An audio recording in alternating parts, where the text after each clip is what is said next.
Hello YouTube, welcome to my channel, where I talk about everything and anything involving books. I am having my after workout snack. Finishing off this bag. Look at how huge this bag is. We ate all of this in the span of just a couple of days, and I am not even ashamed. This is so good. It tastes like that cereal, Pops. I don't know if you guys know what that is, but that's what it tastes like. I am super hungry right now, but I wanted to film this video first, so here we are. There's a car alarm going on outside. There's a lot of noise today, like somebody is driving a dirt bike around here. Anyways, beside the point. Oh my God, my camera is set up under the table and I just kicked the hell out of it. Let's try that again.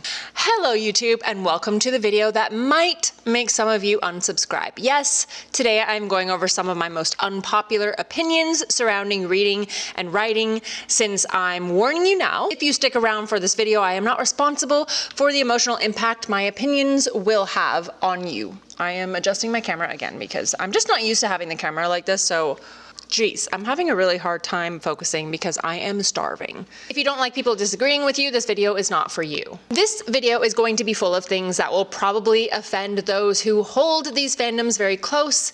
And if you think that might be the case, I encourage you to check out now or grow a thicker skin.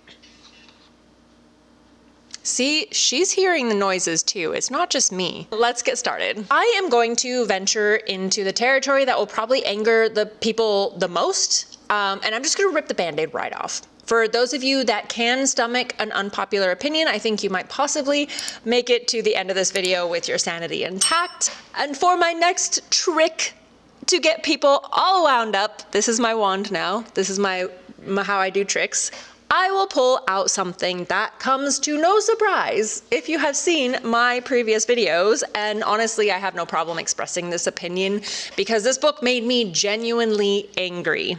Angry enough to film a video dedicated to how dumb I thought this book was. Fourth Wing is a piece of trash, and so are most of the viral romantasy books that have been released in the last couple of years, and I'm not going to hide from this opinion because fight me, bitch. I'm sorry. I don't want to fight you. Forgive me. I know the reading community worships this series, but it's not good. Story was bad. The characters were insufferable.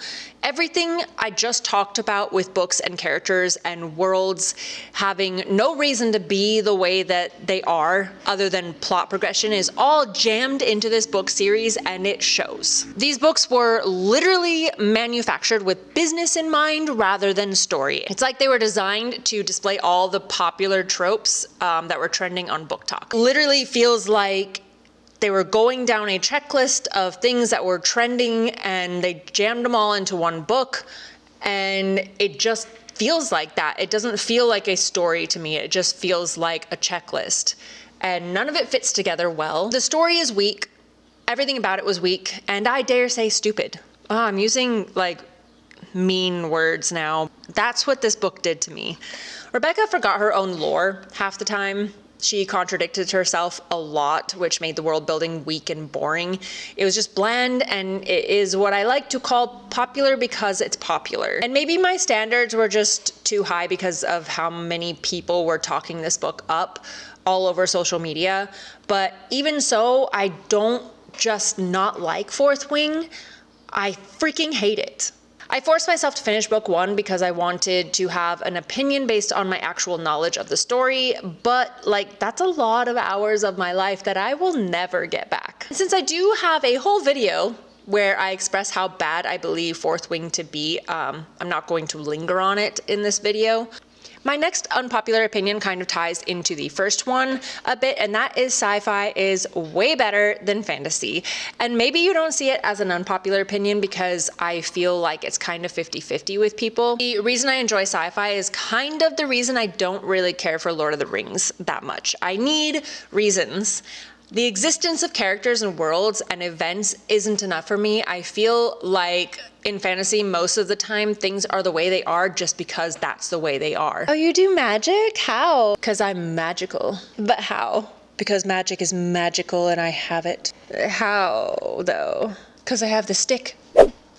And you're like the most powerful? Yes. Why? Because I was touched by a god and now I'm powerful. They made you powerful by touching you? Why? Because I'm the chosen one. Why? Why am I the chosen one? Prophecy says she's the chosen one. When it comes to sci-fi, if it's done the way I enjoy the most, everything has some sort of an explanation. Even with Star Wars, is technically considered a space fantasy because most of the time things are the way they are because they are. Successful science fiction will make you think things are possible because they're backed by real, albeit exaggerated, science. The reason a lot of Michael Crichton's books are so good is because he explains things in a way that feels tangible. The reason I love Mass Effect so much is because every alien race is explained scientifically depending on their planet of origin, from their anatomy to their capacity to think or not think or communicate with humans. And in most, not all, but in most fantasy, I feel like authors use the word fantasy as a cop-out because they don't want to explain how things work. They just work because it's fantasy. And you know what? If you like that, fine. I mean, I read and write fantasy. I get it. So despite these opinions, I also read fantasy. But I do need reasons. Not unsurprisingly, my favorite fantasy books are the ones where they do justify the world, the magic, the characters, rather than just throwing it out there and saying this is how it is. Next. Dark romance sucks. Chill, chill, chill. I read dark romance. I do. I've read things that make me question my sanity and my own character. But the current dark romance climate feels like this. I just read this book where the woman falls in love with her bully. That's nothing. I just read a book where this man kidnaps his stepsister and he does dirty things to her that I can't even talk about to your virgin mind. Oh yeah? I just read a book where he stalks her and he says he wants to unalive her, but he bones her instead. Yeah, you think you're a real dark romance reader? I just read a book where he grapes her with a 9mm. Ew, why? 'Cause it's dark. That is so hardcore. So he's like the bad guy? No, 'cause he like saves kids and stuff on the side, so it makes it okay. But that makes no sense. It doesn't have to, it's dark. But that sounds so dumb. You just don't get it because you're so innocent. Oh. Not liking pointless, gross, toxic characters and not wanting to waste time reading about a relationship that should be arrested. Yes, the entire relationship should be put in handcuffs and put behind bars. Does not mean you are just too innocent to understand. No, some of us want substance, and if you read the previously mentioned kind of content and enjoy it, good for you, to each their own, but don't be that person that then judges people who don't enjoy that stuff and act like we don't like dark romance because we like story with our dark romance. See, I fully believe dark romance has lost its edge. It should just be called ridiculous, shocking spice between two or more unlikable people.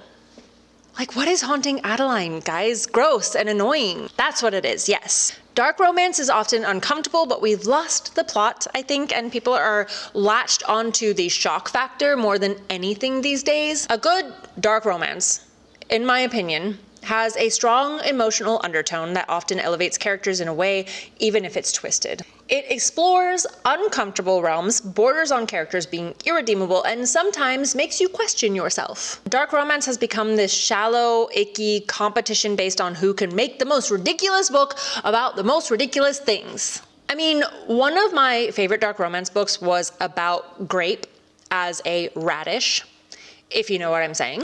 And it was done wonderfully and realistically, and I closed that book feeling like I'd read a good story about characters that fit very well together and had some amount of growth that satisfied me. Nowadays, it's just not that way. And nowadays, you have people reading these books that actually have no clue about radishes and have likely not explored their own radishes enough to feel secure in them, so they tend to take these books a bit too seriously. And that lack of understanding has led to some pretty unacceptable behavior in the book world.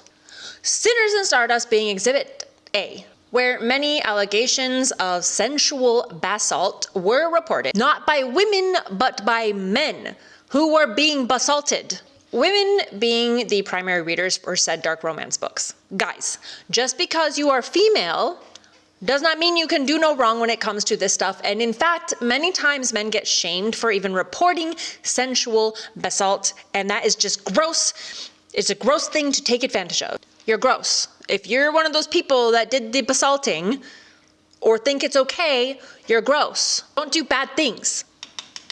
I never thought I would ever say this, but maybe you're reading too much. Go touch grass.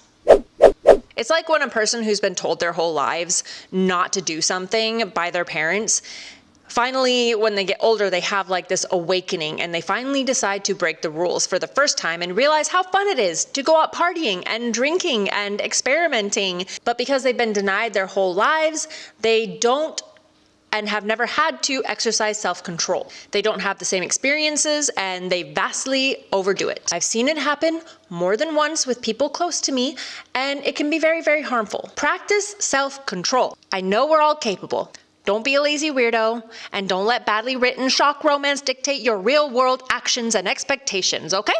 Dark romance is for adults, and if you can't be an adult, then don't read it. That is a whole nother tangent that I didn't think I was going to go down, but I just had to tell you why I'm sick of the dark romance world lately. And I know a lot of dark romance people might come at me for that because they are very protective of their content. Very, very, very, very protective of their content. Anyways, that's a whole nother subject, but what I'm saying is we've severely lost the plot with dark romance as a genre. I believe there is a place for dark romance. I greatly enjoy it for various reasons, but dark romance doesn't mean shock romance to me. And that seems to be the way the genre is veering these days. How can we shock our audience so much that they forget there should be a plot in a book? Yeah. Hello. Yes, it's me, Courtney. And yes, I am wearing a different outfit. Part of my video got messed up a little bit. So here I am the next day wearing a different outfit. And in a moment, I'm going to be wearing the same outfit again because this is only a portion of the video that I had to record in the middle. It's kind of weird. Bear with me.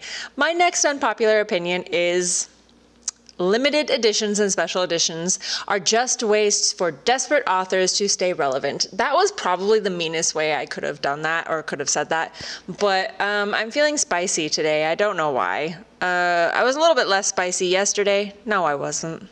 I'm really tired today. I don't sleep sometimes. Periodically, I will go a couple of days or 3 days without sleeping. And last night was one of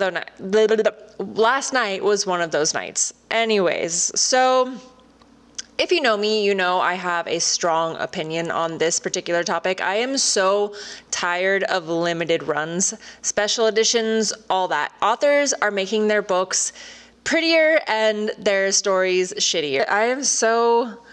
This is the new me. If you don't like it, I'm so sorry. I have been in the indie author world for some time now. We're in year 6. And I'm also a reader, so I get a pretty good taste of both worlds on the regular, the writing side, and the reading side. As a reader, I am fatigued. I am tired of books being so hyped up and then being the biggest disappointments ever. And 9 times out of 10, the biggest disappointments are the prettiest books. Books with 5 special editions, redesign after redesign. These books are appealing aesthetically, like to the eye, they're very appealing, but not for the readers, for the collectors. And I think authors have sort of picked up on that. These days, the bookish community is obsessed with aesthetic, appearance, but the contents of said books are becoming extremely lacking. And I cannot tell you how many times I have seen a comment on a book that says something along the lines of, I got this book through TikTok because it looked super pretty, but upon receiving it, the book itself is trash. Or comments like, I am so glad I didn't let the pretty book reel me in on TikTok. After reading it on Kindle, it is horrible, and I'm so glad I didn't spend the money. These are real comments, you guys, that I have seen on multiple different books that have had the most gorgeous covers, the most gorgeous, embossed words and sprayed edges. And the book itself is always found lacking. Not always. A lot of the time, it is found lacking. And I don't mean the stories are technically bad. I mean these authors have completely tossed the idea of even doing a second draft. It's all covered up by the fact that their covers and sprayed edges are super appealing. They spend tons of money on art, special covers, sprayed edges, inserts, and all that combined could pay for a really great editor. If you know me, you know that I don't have editors. It is something that I just like. Full transparency, I can't afford an editor. I self-edit, so I'm in no way shaming anyone for not hiring editors, but if you have the means to spend all this money on collector's edition books, why not polish the actual book itself? Like, it actually irks me. Even Barnes & Noble is capitalizing on this collector's edition craze because every book is now sprayed. When you go into Barnes & Noble, every book on the end caps, every book on the tables, they're all sprayed, they're all special in some way. They're not even good. I was mind blown last time I went to Barnes & Noble because the pages were so poorly done and the paper was such low quality. I actually took pictures and I don't know if I have them anymore. If I do, I will try and put them in this video. I regularly go and erase books sorry, I'm so tired. I regularly go through my galleries on my phone and erase stuff because I have this weird, like, I don't know, my brain thinks that I am constantly running out of space on my phone. So I'm constantly like erasing old stuff. So I took these pictures because the books I spray at home look better than what I was seeing on the shelves in Barnes & Noble. I mean, there were mistakes. There were scratches in the paint. There were pages where the sprayed edge like bled over onto the page like really badly. And they were just selling, like, it looked so obvious that it was mass produced just to appeal. I mean, the colors didn't even match the covers. They were such random colors for like books that the colors didn't make sense. Like this bright orange on like I can't remember what book it was, but I just remember picking it up and being like, why are the pages sprayed bright orange? I hope you understand what I'm trying to say. It doesn't make sense. It's just trying to appeal to people that want every single edition of every single book. Sometimes I don't even know if people have read these books. I think they just want these books to look pretty on their shelves and that's it. That's all they care about. It's blatantly obvious that it's being geared towards people that just want pretty shelves rather than good books. I don't know. Tell me your opinions or your thoughts about that in the comments below, I suppose. For my last unpopular opinion, I present to you my opinion on BookTok. Although lately I think this is becoming a popular opinion, and I'm choosing to word it differently than other channels have worded it in the past, recently. While other channels say BookTok is ruining books, I say BookTok is just a toxic side of the internet that we don't have to pay attention to. It's only ruining books and reading for the ones who still let it dictate their reading and then end up hating whatever the newest BookTok craze is. I, for one, have entirely stopped trusting BookTok recommendations whatsoever after being burned one too many times. Exhibit A, B, C, D, E, I don't know. I think the most popular books these days are just clones of the last popular book. If a book is popular on BookTok, it is guaranteed that I will hate it because it likely follows the same exact formula when it comes to characters, tropes, and even the story, if there's a story at all. And these days we are measuring books by their spice level, which even as a romance writer who writes exclusively spicy romances, I think that's absolutely ridiculous. Get a life, find a purpose, you weirdos, go do some charity work or something, I don't know. I like spice, yes, but honestly, you all sound like crazy people commenting on some 60-year-old man's fantasy book promotion asking if there's smut. Stop it. Fuck off. Yes, I finally said the F word because it actually irritates me so much. I believe in spice. Again, I love it. I write it as a romance writer. I fully believe sensual chemistry is necessary in a love story. But I also believe not every book needs it and not every author has to include it, even if there is a romantic subplot. Asking if there is spice on any random book video as if it should dictate the size of the audience is so angering. The BookTok community and the romance book community has become so unhinged.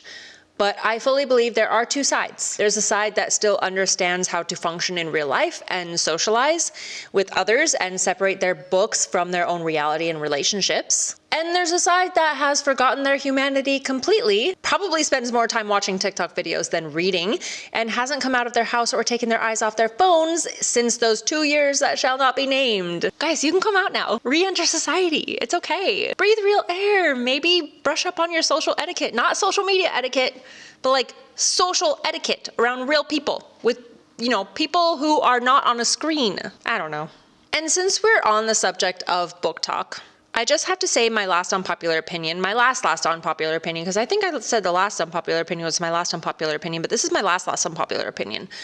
You do not have to read 20 books a month to have a book channel. I was overburdening myself with reading for this channel, and I have since stepped back from doing like top 5s and top 10s because I was too overwhelmed, and I do have a life that can get very stressful and very full, and I write, I'm published. I have self-made deadlines, and sometimes I read 20 books in a month and sometimes I read 0. But here I am with a book channel doing book stuff. Am I popular? No! I only have 4K subscribers because this short went viral last year, and 90% of them have already forgotten I exist. That's beside the point. It just hurts a little. I think channels that read huge amounts of books are great. I do read books that are recommended by some of these channels sometimes, and that's great content. But realistically, not everyone can read that much, and if you have time, that's awesome. But just because you read 30 books a month doesn't mean channels that read 1 or 2 are lesser. Which is what the BookTok community has sort of been underhandedly preaching lately. Shocker. Shocker that BookTok is full of out-of-touch influencers more than actual readers. I'm sounding so bitter right now, and I kind of don't care. Anyways, it should just be called Toxic Talk. Because the drama last year was wild on the book side of things, and I don't expect it to be anything less this year. I wasn't part of any of the drama, thank the gods, but I do enjoy actually seeing other people cover it. I won't lie, it's like reality TV. You know, it's the dumbest crap ever, but you just really need to know what's going on nonetheless. Those are all the unpopular opinions that I can think of right now. I have many, many more in here. Those are the only ones that I could think of for this video. Maybe I'll do another one if you guys hated it that much. I hope I didn't hurt too many people's feelings. One of my New Year's resolutions is to be more like myself in the way I present on social media, and I feel like this was a good little intro for that. Or maybe it was a horrible intro, we'll see. Take it or leave it, subscribe, unsubscribe, I don't know. Give this video a thumbs up or a thumbs down if it really ruined your day. Either way, I hope you guys are having a great day. 2026 is looking great on you so far. And until next time, happy reading or writing. Bye.